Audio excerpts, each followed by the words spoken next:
You are listening to the Horse Radio Network, part of the Equine Network family. What a beautiful day for horses in the morning. You are listening to the #1 horse podcast in the world. Here is your entertaining look at the horse world and the people in it.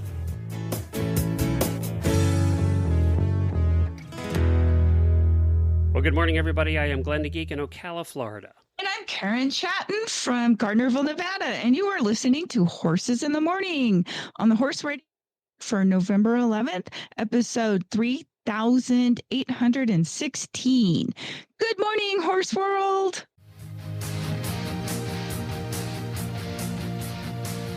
When your start time's on Saturday and your finish time's on Sunday, and it doesn't get much better than best conditioned, and completing the challenge is the challenge, you're an endurance rider.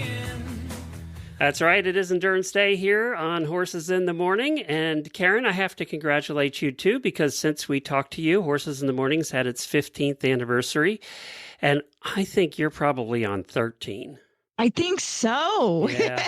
Where did all that time go? How did it go by so fast? 13 oh years my of doing gosh. this. Yes. So congratulations on that. But you have had so many adventures, and you have a terrific show planned for today.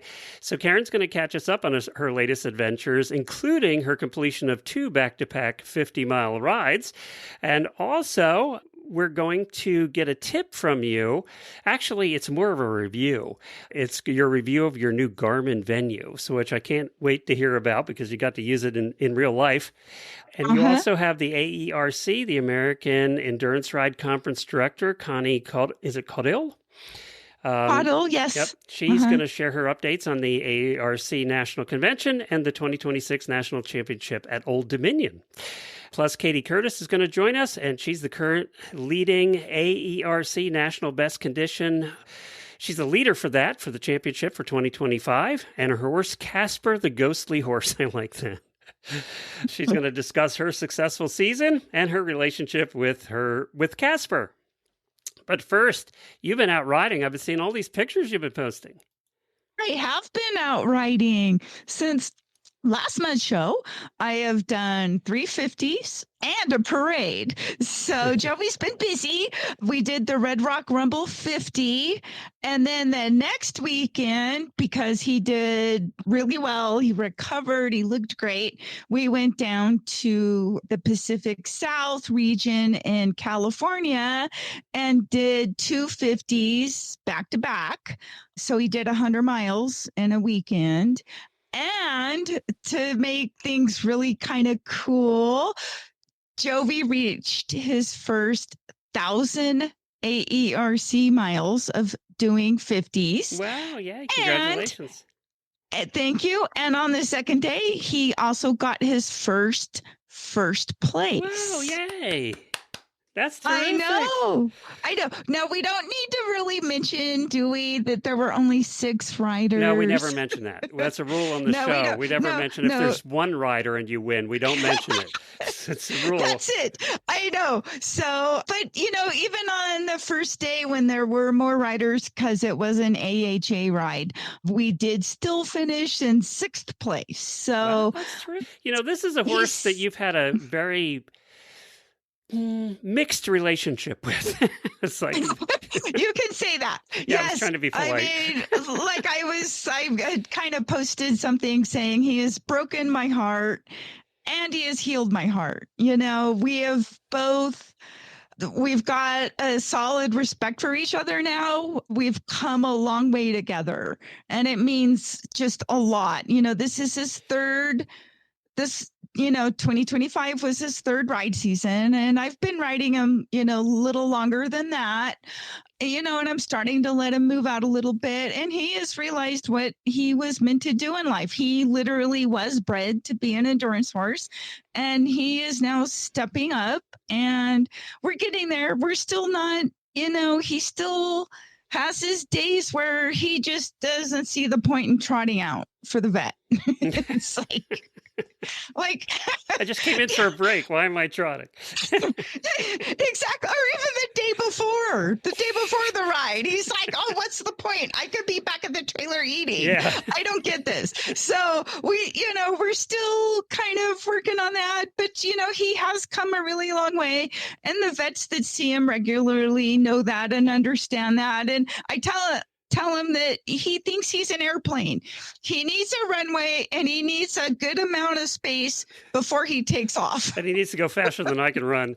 I know. And then there's some days where he trots out just beautifully and I can't. There's no way I can keep up. I'm like, I'm going as fast as I can. He's just, he's just messing with you, right? He is. I know. We have that relationship. So he does seem to have that relationship where he's different than your other horse in that he likes you, but he's gonna mess with you just like a brother or sister would, It's just like, you have that brother-sister relationship. Oh, exactly. This is not a marriage. There's a reason why I sold the Hackamore that I had bought for him a couple of years ago. No, he wasn't gonna let you get away with that. No. But you know what? It's these kind of horses that usually end up the champions. And that's true in eventing and racing and, Isn't it though? Yep. Yes. It's these horses. Yep. And you're finding that now. Look, he's stepping up. I am. Yeah. I'm finding, I am finding that, he and I both, we needed a purpose and we needed our goals to get us going and set us on fire.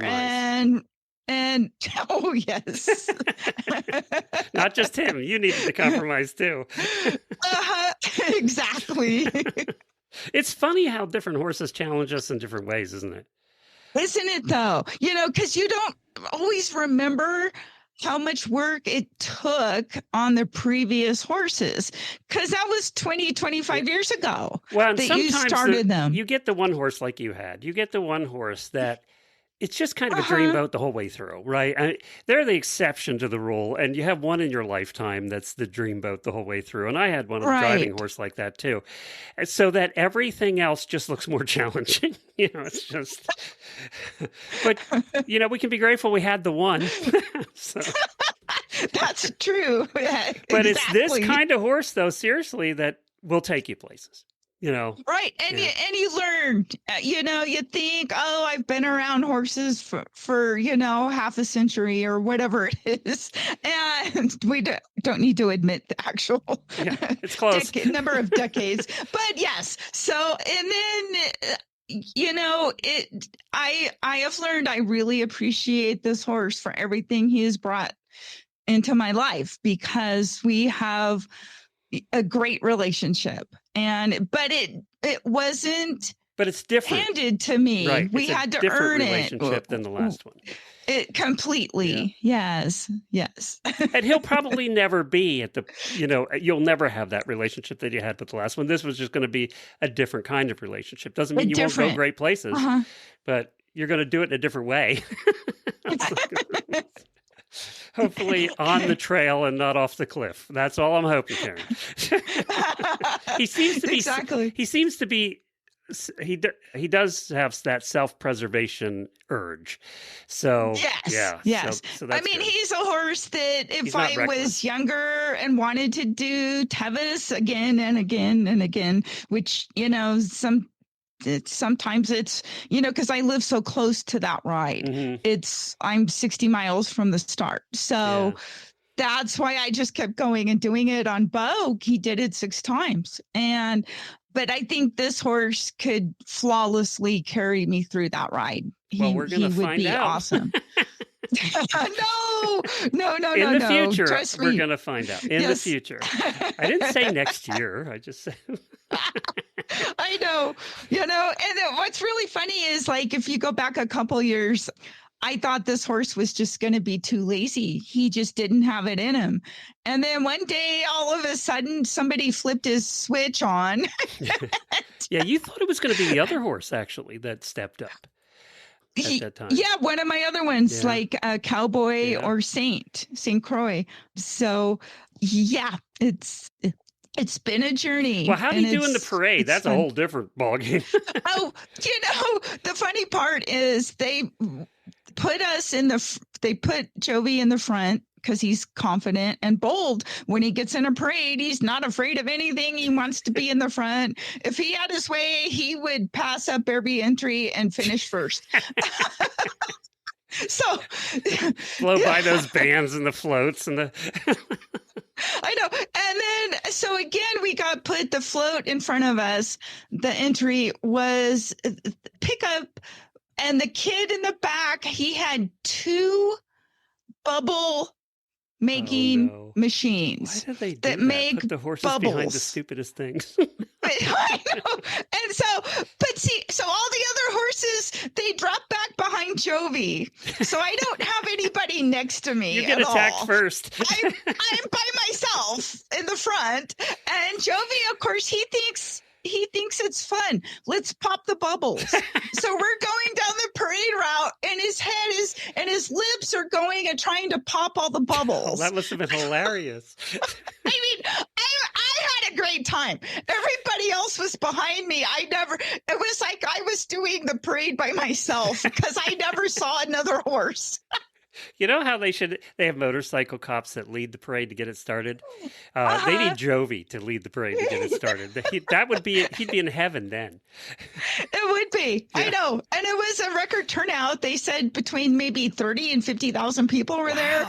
So, but he doesn't, nothing bothers him. He's, yet if I take him down the street and he sees the neighbor's potbelly pig, he is terrified of the potbelly pig still.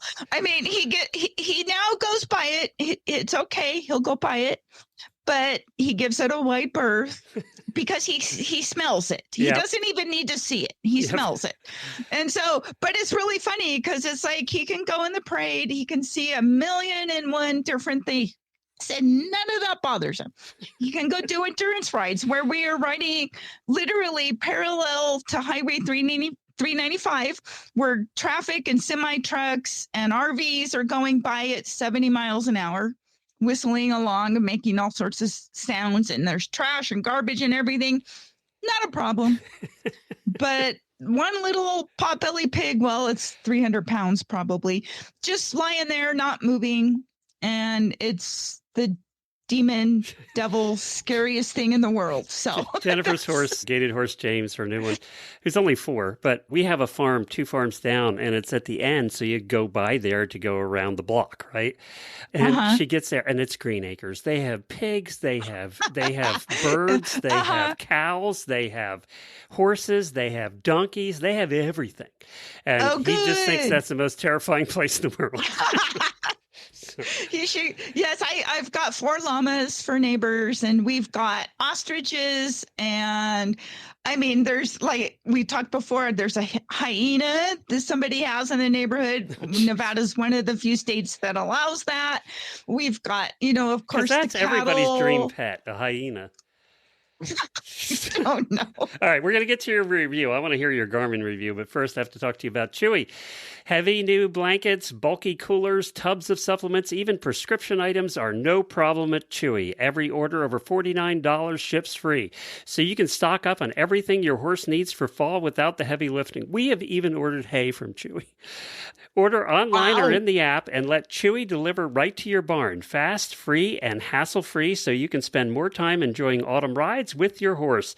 Start shopping now at chewy.com/equine. That's chewy.com/equine. If you put the /equine in there, they know it's coming from us and it gets us extra brownie points. So we appreciate you do that when you go over to Chewy. All right, you bought yourself a Garmin Venu X1, right? I did. All right. I did. We talked about the fact that you bought it, but you hadn't really tested it yet. So no, right. I know. And okay, so first off, one of the things I think I like the best, and by the way, Glenn, it says my heart rate has exceeded 100 beats per minute while I'm talking to you. Oh, geez, I didn't know I was that nerve-wracking. What did you do? I don't know. So, okay, no, I don't. Yeah. So anyway, I'm so excited to talk about the Garmin. It just sent your heart rate to the roof. So one of the best things about it is the battery life, because for years I had been using Samsung Galaxy watches, and I've had 3 or 4 generations of those. Those were great for what they did, but you do have to charge them like every day. Yeah, I have one of those and I have to charge it every day.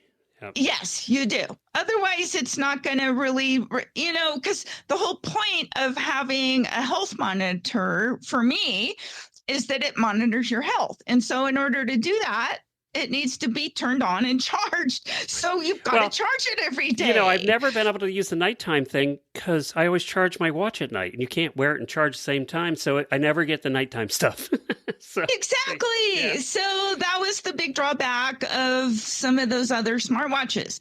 So the Garmin is really kind of cool because under normal use, not following a trail on an endurance ride and having it on for, all day, it will go 6 or 7 days without needing a charge. Really? It really literally does. Yes. Wow. And if I'm using it on an actual endurance ride for the 350s that I've used it on so far, it has worked flawlessly. I've had it on up to like 13 hours and not run out of power using it to follow tracks. So a lot of the rides these days, the ride managers will send you out the GPX tracks ahead of the ride. So you go into the Garmin Connect app and add it to your watch, and it uploads it to your watch. So you can now activate those tracks during your endurance event and follow them. And so the nice thing is it will let you know, like, I tested it the day before on a couple of the rides just to test it out. And I would get about 50 feet off trail and it would then alert me. So like if you miss a turn or you get off trail, you can't find a ribbon, there's tracks going both ways and you're not sure, at some point, this will alert me and tell me, and it'll show on the map an arrow, the actual tracks, and where I am in relation to that. So I can quickly figure out, I missed a turn right back there. Does a little message pop up that says, "Hey, dummy, you're lost"? Well, pretty much. Yeah. So it's wonderful though, because it's on your wrist. And so I have it set. I just lift up and turn my wrist and it comes on and I can quickly see the map and the tracks and see where I'm supposed to go or where I was supposed to go and get right back on course. So I never go very far off trail. When you were using the same kind of technology with an app on your phone, you had to pull your phone out and make sure it was turned on. And then it was hard to see in certain light. And then, of course, after several hours, you had to worry about the battery. So this kind of eliminates all of that. So I'm like, I really like this. It's not as thick and heavy as the Galaxy that I had, although the screen is larger and it's very clear, easy to see. It's super bright.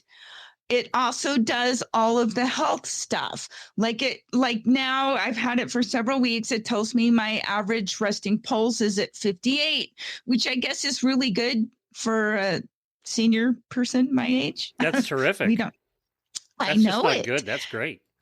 It is. And so it also tells me my sleep score, which is not very good for the most part because I have 3 old dogs and that they're the reason I don't have a good sleep score because they don't obey the time change. They resist it.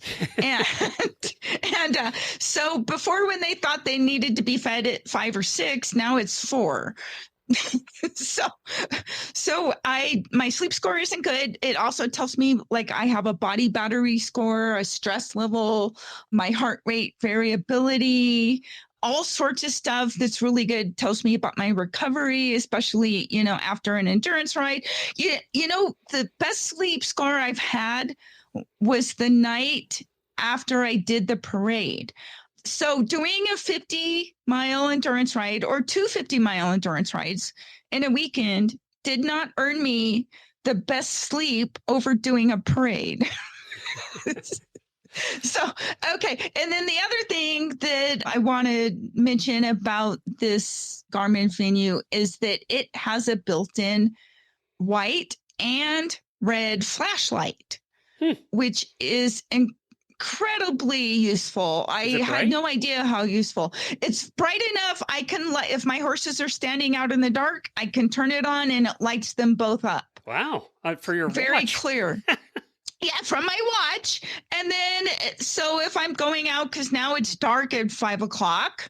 So when I go out to feed in the evening, I just turn it on. I can turn the white light on, or I can also switch over to the red light. So that doesn't blind the horses. But I can still see to get the hay, open the gate, go to the feeders. And so it's really wonderful for that. So that's very useful. I've used so many different Garmins over the years. I've been using Garmins for almost 25 years to follow trails. And this one is definitely the most convenient. And it does so much more because it also is a health monitor that tells me so much about my health, which I find really useful too. It also does the notifications and all that. So if you're driving and you got your hand on the steering wheel, it'll pop up your notifications. So you can just let's get back not be interrupted. Let's get back to the ride. I have a couple questions. So if it's on all day and you're using it, do you get 1 day out of it? How long do you get out of it then? With right. Use? So it's about 13. I would say following the actual tracks and stuff all day long, 13 hours easy. So that will get you through a 50, no problem. Okay. So 100 would be a problem. So on 100, I would carry, because I carry a little portable battery pack. Mm-hmm. So you can plug it in on your hour holds. And I think just plugging it in one time, even for 40 minutes, and you're going to get enough to get you through 100. Okay. Well, that makes sense. Well, this is great. Does it have the fall off thing where you fall off it, it sounds an alarm and calls the helicopter? Yes, exactly. Thank you for mentioning that. It does. Now, here's the thing for those of you that ride horses, when you get probably any Garmin, I think this would apply to. It does not do the emergency alerts if you have a hard fall, if your activity chosen is horseback riding. And I don't know why that is. Because they count on you getting bucked off? Because I guess it maybe happens too often and it triggers it too much. So I have taken regular bicycle riding and I have renamed it to my horse's name. Okay. So it's one click of one button, activities, Jovi. Oh, so you put it on bicycle mode. And I put it in bicycle mode because if I have a hard fall or I come off, it will do the emergency alert to my husband and it sends the emergency alert and as well as the GPS coordinates with a link to the map of my exact location. It doesn't automatically do 911, does it? It can. Those are all settings you can choose. So I did not choose because, like you said, I don't want to be calling 911 when I don't really need it. So, but it also it will detect if you're in a car accident and do the same. Yes. So it's got a lot of really slick features that's really kind of cool. For those that are fortunate enough to have health insurance, Garmin partners with a lot of the major health insurance companies, and they will give you 20% off of I their checked products. with ours, Florida Blue, and they do the 20% off on Garmin. Oh, good. Yeah. Yes. So. And I didn't know about that, so I'm glad you mentioned, because this is not cheap. This is a $700 item. I know it's not. But you know what? If it doesn't, you're going to have it for a long time, and it does exactly what you want it to do, and it works, which it sounds like. Well, so if out of 10, what would you give it? 1 to 10, 10 being the best. I would probably a 9. I know they have versions that have longer batteries, but they're thicker and bigger, and I wouldn't be wearing it all the time. There you go. So you wear this as your normal watch? Yes. Okay. Yes. And it works really good. Well- So yeah, I've been real happy with it. And anybody that wants to use it as a heart monitor for themselves or for their horse, Kristen at the Distance Depot sells the adapter kits. So if I want to use this as a heart monitor on my horse, I just need to buy that adapter kit with the electrodes, and then I can connect it and then also learn my horse's. I can see that his heart monitor or heart rate is up over 100 when it shouldn't be. And then I can panic and freak out. Well, that's terrific. I'm glad to hear it worked out so well. When you spend that kind of money, you want it to be work out. You want it to be a 9 out of 10. So Exactly. And Kristen sells them over to Distance Depot, right? She does sell several different Garmin products. Yep. Definitely. All right. Well, we're going to go to her next. So next up is Kristen at the Distance Depot. Thanks, Karen. Thank you for joining us this morning, Kristen. Good morning. Thanks for having me. And we have a fun topic today. We are going to talk about saddle pads, which is something near and dear to every endurance and trail rider's heart, because we love our saddle pads, and you have quite a selection to choose from. We do. It's probably one of the biggest things we get asked about. Which saddle pad which is the best one for me to use? That's, such an individual thing, but we do have quite a variety. Some of our most popular pads are the Toclat line of saddle pads.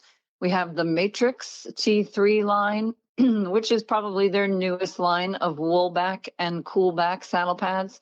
The woolback is Toclat's version of wool, and the coolback is a synthetic material. Both are machine washable, both wear like iron. I just love their regular woolback and coolback pads that they offer. And we do have them in endurance type styles and also in the English dressage type styles. So lots of options to choose there. The T3 line has impact protection inserts that can go in them. They don't have to go in there, but it's probably the most popular option. That Pro Impact insert is made from a Poron XRD, which is perforated, so it's breathable, and the impact protection is basically like no other impact protection in our industry. Really top of the line as far as that goes for you and your horse. And it does make a difference. You can feel it through the saddle, I believe. I remember being at an equine affair, and they were showing a display where they were like dropping a bowling ball on that Matrix pad, and it just absorbed the shock. It is totally absorbed it. So amazing. And we do have a video, so you can go onto the Pro Impact inserts and watch the video. We have it attached there on that product. And so you can watch the video and see, we don't do it with a bowling ball. We do it with a small ball bearing, but the impact protection is the same. You see it drop, you can hear it on the wood. And then when it comes to these inserts, there's no noise when it hits that, and the dispersion stops completely. It's pretty amazing to see. Wonderful. Yeah. We also have a thin line saddle pad page, which we offer that.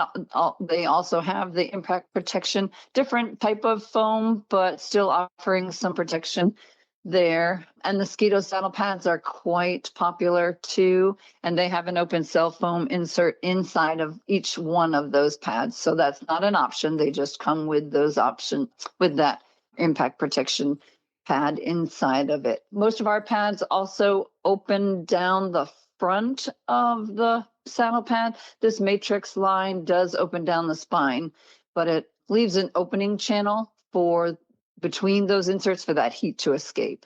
So lots of really nice options here for saddle pads.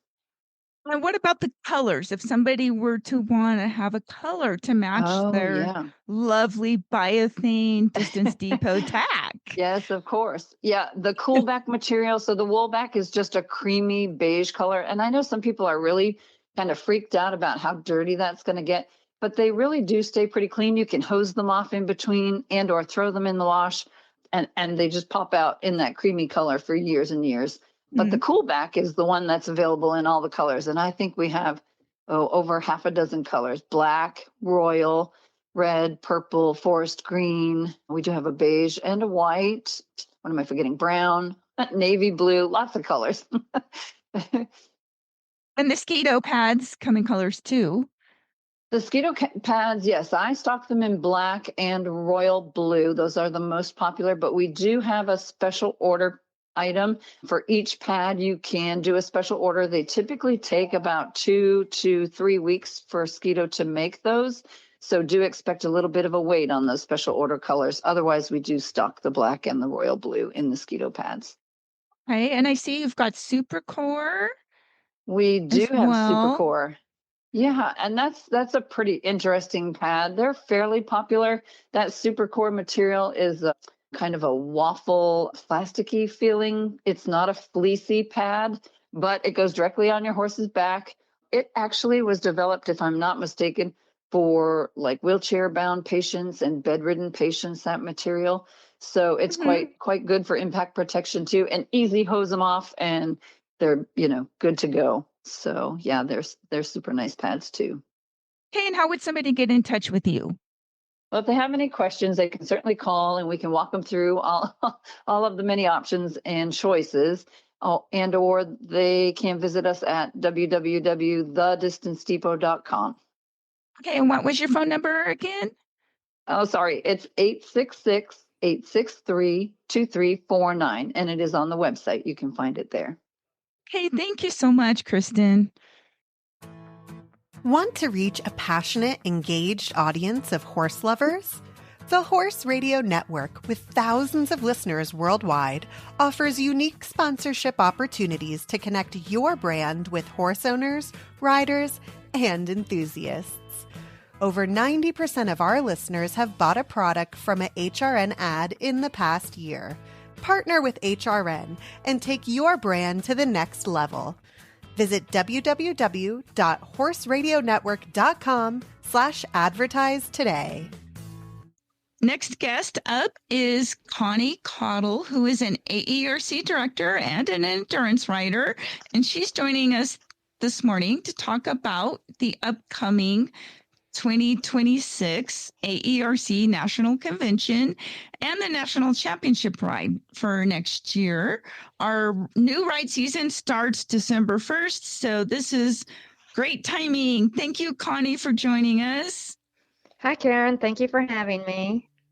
All right, so let's start with the AERC National Convention. For the first time in AERC's history, it is going to be a virtual convention. So tell us about that. Okay, actually, it's the second time. We had to have it that way in 2021 during COVID. Because during COVID, I forgot about that. Yes. My mind just erased that whole. We all try to forget about it. We all try to forget about it. Sorry about that. Okay. But this one, right. this one's very well planned. It wasn't just thrown together all of a sudden. And one of the reasons is we're having we had a transition in the office, and we just needed to get our feet going again and get this convention on the road, which it's going to be very exciting because we're having speakers from all over that would not normally be able to attend. So we're excited about it. Would you like me to tell you about some of the speakers? Yes, the speakers, Okay. and of course the dates. Okay, I did not write that down, but it's the first. I have the dates: February 28th and March Okay. 1st, 2026. Okay, that's good you had that down. Our speakers we asked a survey on our Facebook page, on our AERC Facebook page, on what people would like to see. And so we're using most of that as far as we got speakers on those subjects.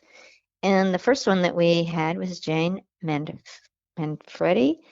She's a veterinarian that's also an FEI level dressage rider. And she's going to give, the first talk she's going to give is going to be on saddle fit for distance horses. And we're all interested in that. And it's not going to be any particular saddle. It's just going to be how does your saddle fit your horse. And then her second talk is going to be on equine muscle injuries and rehab. And most of us have gone through something after, we've had problems with a muscle injury. Mhm. So we're looking forward to hearing her. The next person is Dr. Ben Sykes. He's going to be speaking from New Zealand. And after each person speaks, by the way, it's going to be question and answer. So everyone that's signed in will be able to ask questions to this. This person is kind of the main person. He's in the top 1% of researchers worldwide in 2024 by Stanford University, and it's going to be ulcers. And we're all interested. And so his topic is equine ulcers more than just free choice hay and no carbs? So I think we're all going to be interested in hearing him. And next is going to be Laura Warden, which she speaks a lot on our Facebook page on nutrition. And her speech is going to be on powders, potions, and promises. What supplements really work for endurance horses? So are we wasting our money on some because we get it in grass or what? She's an expert on this and is also an expert on analyzing hay. So that'd be good. And then after that, we have Dr. Lainey Newcomb. She's going to give us a talk on pacing, prepping, and power nap, sculpting the endurance horse, which is going to be like, how do you train to pace? How much rest time do you have? She's into also other sports, riding tie and driving now. So she does a lot of cross training. But what's really going to be fun on this, we have a little 5 to 15 minute sections of different people talking. Maria Muzio, who's a farrier, is going to give a little talk on and show pictures of recognizing a balanced foot. And I am a farrier. I only do my own horses now. And I have realized that a lot of people don't realize when their horse's hoof is totally unbalanced. Not Exactly. that, yeah. Right. And not that some, because of conformational stuff and they're not perfectly balanced, or when they grow out after 2 or 3 weeks, they get unbalanced. Just when you first get your horse shod, what it should look like. Angie McGee's they're going to be our next little 5 to 15 minute speaker, and she's going to give she's going to be entertainment and amusing stories about real endurance riders, and she is pretty hilarious. I think everyone's going to enjoy listening to her. And this next one is near and dear to your heart, Karen, since you've established the Decade Horse Award, and it became an official award in 2012. And you know that this acknowledges the horse and rider team that's completed at least 50 miles or more over a 10-year period. So we have 3 or 4 people lined up that's going to talk about how they achieved that award and what they had to do in order to get it. And one's a husband and wife team that's both gotten the Decade horses. And one's a very young rider, and one's a past AERC president. So I think, and they'll be not all at one time. We'll just have those at different points. And I think it's going to be really exciting to hear all this. And then in between, we're going to have raffle tickets being raffled off. So I hope everyone can make this. And this is a convention that's open to everybody. So no matter where you are in the world, you should be able to register for this convention. You can register for 1 day or 2 days, whichever speakers you want to hear. But I'm hoping we get a good turnout for this. I hope so too. So you don't necessarily need to be an AERC member to attend these seminars online, right? No, you do not. So we can attract people from all different disciplines all over the world. They can come and learn from some of these experts on these various topics and learn. And it's an affordable amount to be able to sign up. They just need to go to what is it, AERC.org. Yeah, it's not online yet to sign up, but as soon as we Okay. get things ready So, to register, that's where okay. they'll need to go. Right. So we need to set up a sign up page so people can start signing up, and then they can get email notifications that is coming up, and so they can plan and be ready for it. And all of these topics, I mean, yeah, they're going to be focused towards the endurance rider. But what I have noticed on our AERC Facebook page, a lot of people sign up that I'm a moderator on that. So when they sign up, they're saying the reason they're signing up. And it's not because they're into endurance, it's because endurance riders seem to be on top of a lot of this kind of thing. So this is going to be, I think, very educational for all disciplines, whether you're trail rider or, very experienced FEI rider. I think it's going to be good topics. Exactly. Well, this is sort of a exciting new way to see, and to educate and inform people that might just be, somewhat interested in endurance, or they're interested in just riding their horses out on the trail, because, we can all learn something. There's, like you said, endurance riders, I think they are some of the most educated horse people that out there. Yeah, there. And another, I'm going to tell you about one more, and this is going to be good for everybody. And it's going to be a fitness panel of riders, but it's going to be different ages. So it's going to be how they stay fit throughout the different ages. And we have Ha, who has been in this a really long time, Tammy Raju, and Victoria Metzger, and she's the youngest. So we're going to have different ones tell us how they stay fit, which if you're like me and you're getting older, you want to hear that. How are they staying fit to keep riding? So exactly. I've been doing that myself. I've been in physical therapy this year, and now I'm able to ride 250s in a row. Wow, that's great. So I've made a lot of progress. So I know we have to also work on ourselves just as much as we work on our horses. So let's just real quick, tell us about the 2026 National Championship ride. Is it going to be at Old Dominion? It's going to be at Old Dominion. And it's in June, and it's going to be, they have 100-mile continuous trail loop, and there is not very many rides like that anymore. Right. That you don't come back into camp.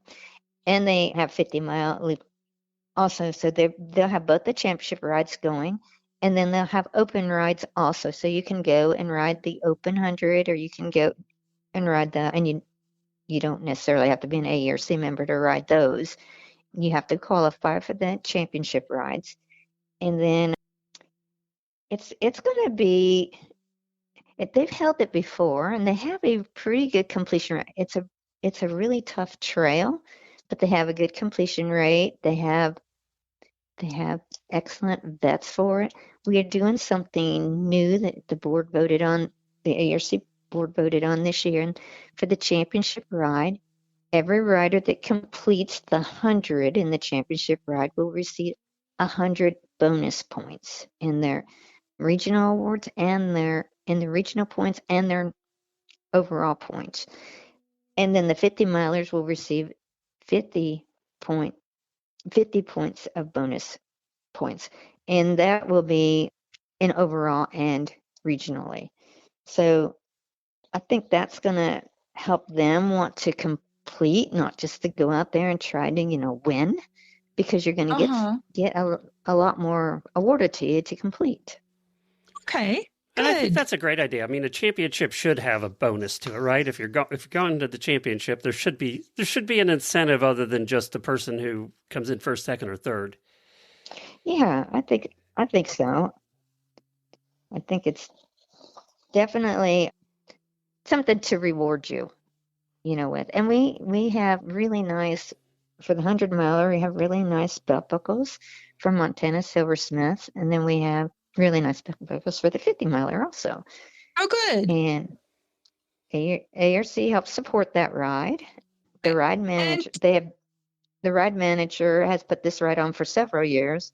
It's Diane Conley, and they'll have a lot of support people. All of the vet checks. Tell us where the ride is located for those that don't know. It's located about an hour west of Washington, D.C. in the Shenandoah. That's correct. Yep. Valley. That's right. Yep. Yeah. And it's beautiful. It's beautiful up there. Well, all of Virginia is beautiful, but especially where that is, it's just really pretty. I've ridden the ride one time. It's very challenging. The year I rode it, there were 99 riders in it. It was a big ride. Oh, wow. And so hopefully we'll have a large ride this time. And also during the ride, this might be of interest to other people, the Eastern National Championship Ride and Tie is going to be held over the 3 days too. So it's 3 days because you're going to have, one day you're going to have the 50, then one day you're going to have just open rides, 25 milers also are going to be there. And it's just an open rides. And then we're going to have one day of the 100-mile, and the 100-mile be both open and championship. And they're separate rides, even though they're riding together, they're separate rides. That sounds fun. Well, Connie, thank you so much for joining us this morning. We appreciate your time. Even under the best circumstances, travel is stressful for horses. We've all been there, stuck on the side of the road in the middle of nowhere. You can make the journey knowing that US Rider is there for you. Get peace of mind on the road with US Rider's nationwide 24/7 roadside assistance coverage for both you and your horse. Join today at usrider.org.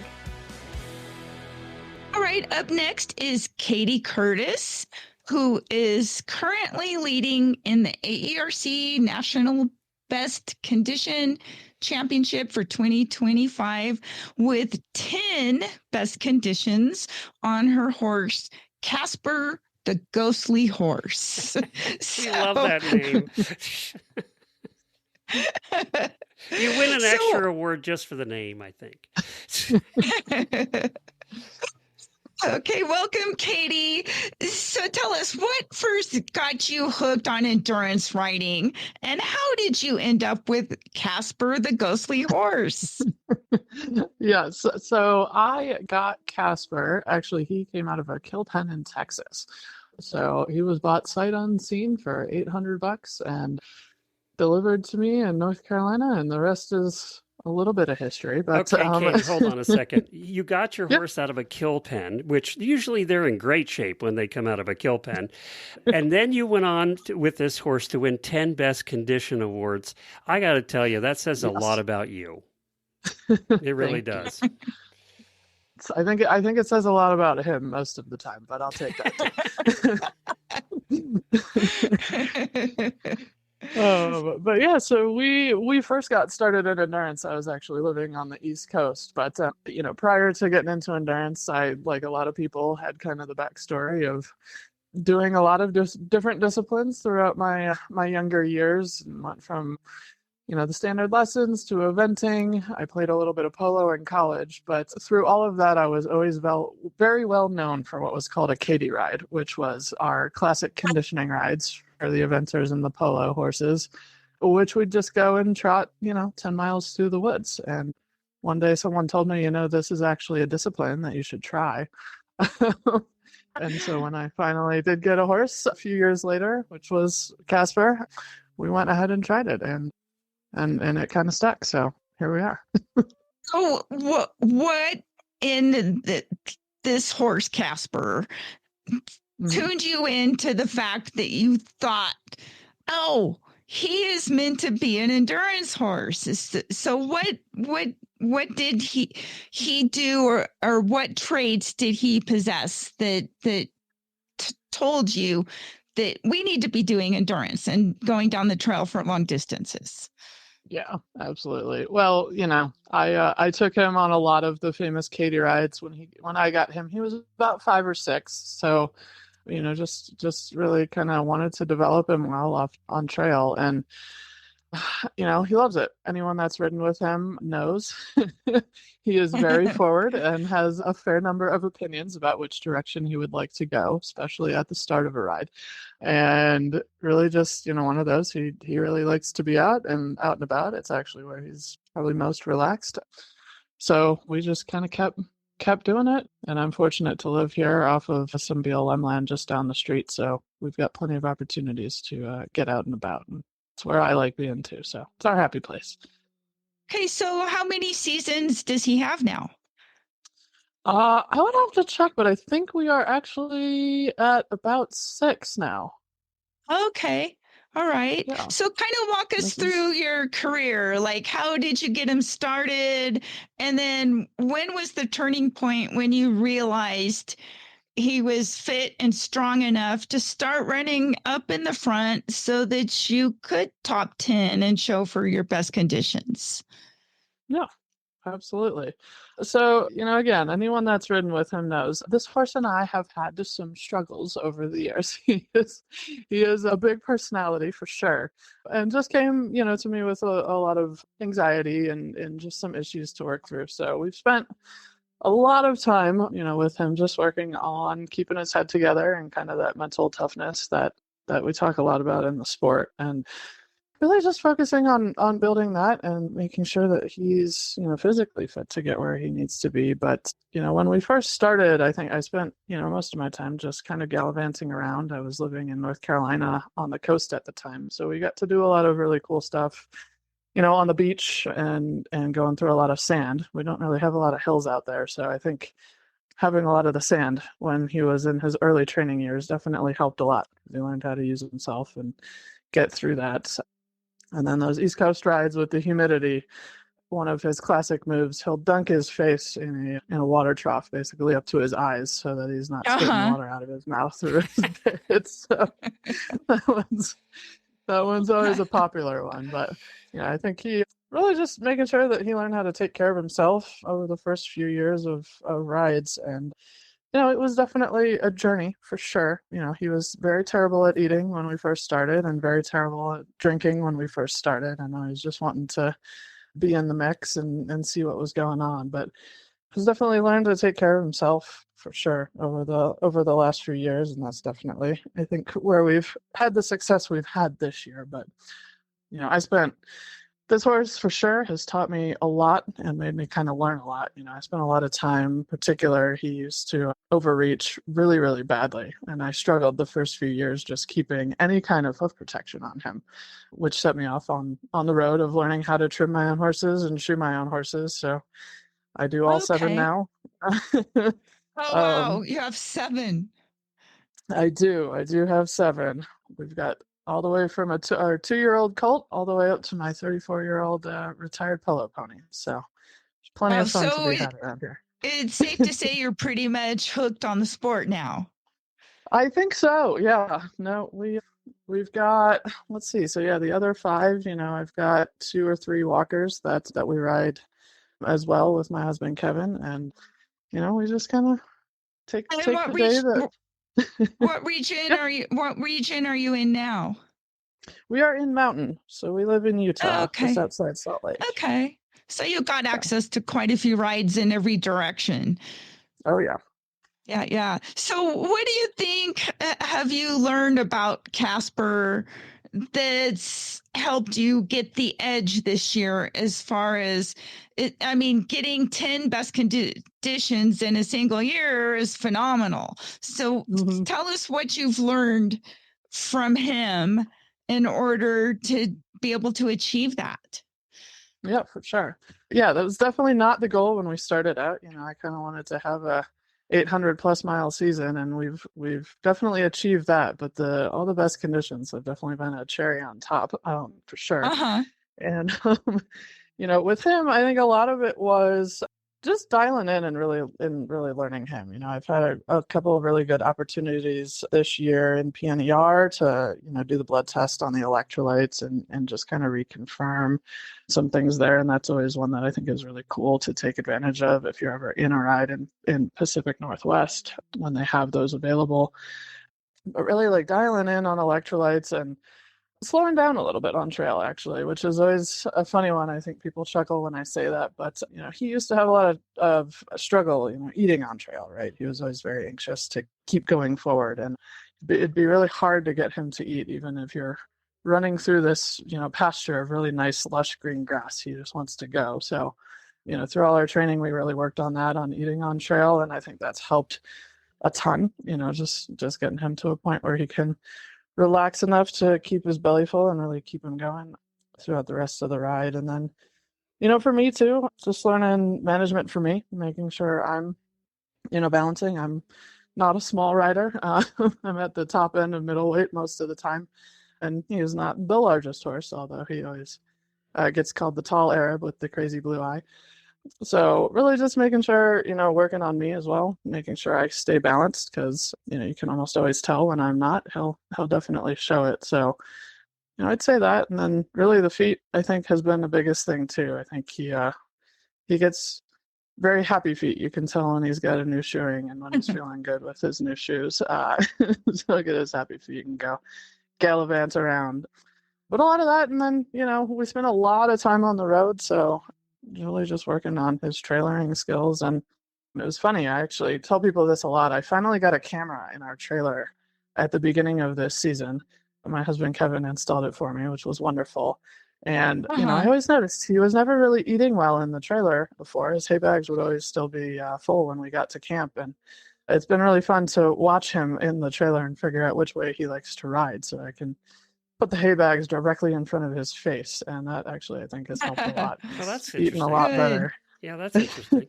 So if you were going to give a tip to somebody starting out in their first 25s or 50s, what would be the tip that you would give them? Yeah, for sure. I think, what I'd say is keep going. And people probably hear that a lot, but right, I think, my first couple rides, especially on Casper, were always actually very frustrating. And I think a couple of people will laugh when they hear this, but there was a point a couple of years ago, I actually thought about selling this horse because he was just making me insane. Sound familiar, but at that point, Karen? Karen's going through that right now. I've had one of those too. I can totally relate. Exactly. Once you crack it, right? But it's all the much better when they do work out in the end. It's wonderful, isn't it? Exactly. Yeah, really starting to turn a corner. But, that's what I'd really say is to keep going. And, like I said, this is the horse that really motivates me to keep going in my education and, try and learn new training methods and try different things. So, the biggest thing, I think, when we turned a point with Casper, at the beginning, when I started riding, I was very, everyone kept telling me, oh, make him walk and make him listen to you at starts in particular. And we always ended up in these huge fights. I think a lot of people have witnessed one or two of those. And I think we really started turning the corner when, I'm going to try the other way. Just let him go. Let him move his feet. I heard from a couple people, and that was a big one too, of just, all right, we're gonna go and kind of control the chaos. And at that point, I think he, a lot less arguments and a lot happier horse, and has really been able to turn a corner. So it's funny you say that, because we were talking about that earlier in the show, about how the horses that usually are the best horses in eventing or whatever discipline you want to name, even horse racing, are that personality, right? Mm-hmm. They're the ones where you just need to get the hell out of their way, let them, and compromise with them, right? You have to compromise with them because they're going to do kind of what, they hate to be reined in, quote unquote, pun intended, but they will end up being the best horse you've ever owned. Right. Oh yeah. Yep. It's just that it's tough to get through that first phase, to where you both have agreed where the compromise is, exactly, and then staying alive through that phase, and then we're just hanging on for dear life. Exactly. You're out the other end. But it's true, no matter what the discipline, it's those headstrong kind of know-it-all horses that are the ones that once they end up compromising with with you a little bit and, become controllable, then they're the ones that do the best. So exactly. There you go. Yeah, So you're going to be winning all kinds of awards with this one. Wow. Well, Katie, thank you for joining us, and congratulations to you and Casper the Ghostly Horse. I just love that name. We wish you well for the rest of the 2025 ride season and for 2026. I hope you have a good year there too. Yeah, thank you so much. And thank you both. Hopefully we'll be able to hang on to it. Well, thank you, Karen, for booking some fun guests today. It's always good to hear about what's going on with the AERC and also to talk to somebody who took a horse from the kill pen. And we all know what they look like when they come out of the kill pen. They're not fat and happy. And to take it to where she got it now, and through a lot of struggles, boy, the whole thing sounded like our whole conversation with you and Jovi earlier. Didn't it? Kind of, yes. Yeah. I know. That's just, it's exciting. It's always fun to talk to writers that I haven't actually met in person and learn their story. And it's you all kind of realize fun. that a lot of you go through the same thing, right? I mean, you're all going through the same thing. It's just you maybe don't talk about it with each other all the time. So right, kind of good to hear it, It is. I just thought of you the whole time she was talking about the struggles and his personality. Sounds a lot like Jovi. So, I mean, there you go. Get out of their way. Let them do their job, right? Kind of, yes. Yeah. Yep. All right. Well, where can people find you? Fun. NV Endurance Rider. I'm on Facebook and Instagram.